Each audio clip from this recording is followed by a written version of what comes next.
Pois é, olha, parece que ele está se preparando já para a próxima profissão dele, né, comediante. E talvez tenha até mais sucesso nessa nova profissão. Eu acho que já foi abordado suficientemente essa questão, né? Só adicionando sobre a questão da concentração do mercado, pois é, que Luiz Felipe está falando, o Brasil é considerado, conhecido na literatura econômica como uma economia de oligopólios, que basicamente em todos os setores você tem poucas grandes empresas. E neste caso do ovo, também não é diferente. Tem os pequenos produtores de ovos, claro, mas nós temos multinacionais de ovos, JBS e Mantiqueira, uma das quais inclusive comprou outra recentemente. Tem ovos com marca, com logo, onde já se viu isso no planeta. Então, obviamente, quando você tem concentração, o que você tem, entre outros fatores que aqui já foram tratados, é também isso.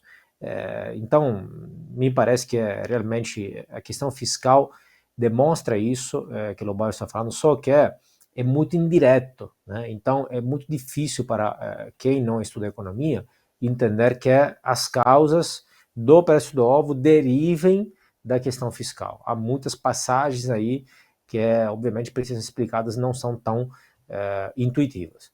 Sobre a questão da reforma do imposto de renda, bom, primeiro, diria que é bom, por um lado, porque é uma promessa de campanha, que é bom que esteja mantendo uma promessa de campanha. É também verdade o seguinte, que é uma promessa que nem tinha que estar na promessa de campanha, porque, em teoria, deveria ser algo automático, né? Já havia receita, que com o aumento da renda per capita, a faixa de isenção deveria aumentar.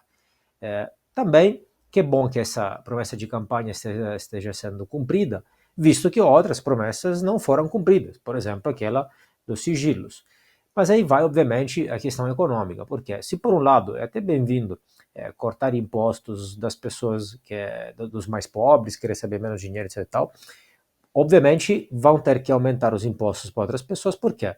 Para nós é tão automático isso, mas por quê? Porque a opção que o Estado reduza seus gastos nem existe. Essa opção não está na mesa. Ou seja, de uma forma ou de outra, eu vou ter que arrecadar. Eu vou ter que arrecadar sempre mais. Então, se não for você a pagar, você vai ter que pagar. Tudo isso, gente, olha, Renato, assim, para nós é tão normal que para mim é muito importante o que Milei está fazendo atualmente na Argentina. Por quê? Porque além do que ele está fazendo de fato, mas está desestruturando toda uma economia de cunho socialista, estatista, centralizada, que foi criada por décadas e séculos, que quando fala algumas coisas que são obviedades, bom senso, evidências empíricas conhecidas na economia, etc. Tal, hoje parece revolucionário, parece extremista. Então, quando ele fala, como falou recentemente, que quando o Estado é grande, a sociedade é pequena, e quando, ao contrário, o Estado é pequeno, significa que a sociedade tem mais recursos, a sociedade é grande, é algo óbvio, intuitivo, explícito, está sob o olhar de todo mundo. Não precisa nem ser um prêmio Nobel pela economia, nem é mais óbvio que 2 mais 2, 4. Só que hoje são tão poucas vozes que falam isso, que parece realmente extremista e revolucionário. Nós vemos um mundo no qual é normal que o Estado arrecade sempre, que a hipótese do Estado arrecadar menos não existe, que o Estado precisa sempre arrecadar mais em troca de quê? Em troca de serviços que, obviamente, todo mundo vê a qualidade. Então, além de pequenos ajustes que poderiam ser feitos daqui até 2026 ou a partir de 2026 com um novo governo, nós precisamos, a meu ver, realmente rever a estrutura geral do Estado, dos Estados de forma geral, neste caso. Né? Buchanan mostra, James Buchanan, prêmio Nobel pela Economia 84, se não erro, 82, mostra em um livro fantástico, Democracias em Déficit, como, ao longo da história, o déficit e a dívida dos países só foi aumentando. Teve uns picos na Primeira Guerra Mundial e na Segunda Guerra Mundial, e logo depois a situação se reverteu, mas no longo prazo, o tamanho do Estado, por quanto se refere à arrecadação e gasto, só vem aumentando. E grande parte dos problemas econômicos, de não crescer tanto quanto se poderia crescer, inclusive dos conflitos sociais, para um dinheiro, uns recursos, que obviamente acabam sendo limitados por isso, derivam exatamente disso. Chegou a hora de voltar a algo que é o bom senso, a obviedade, que o Estado tem que gastar sempre menos.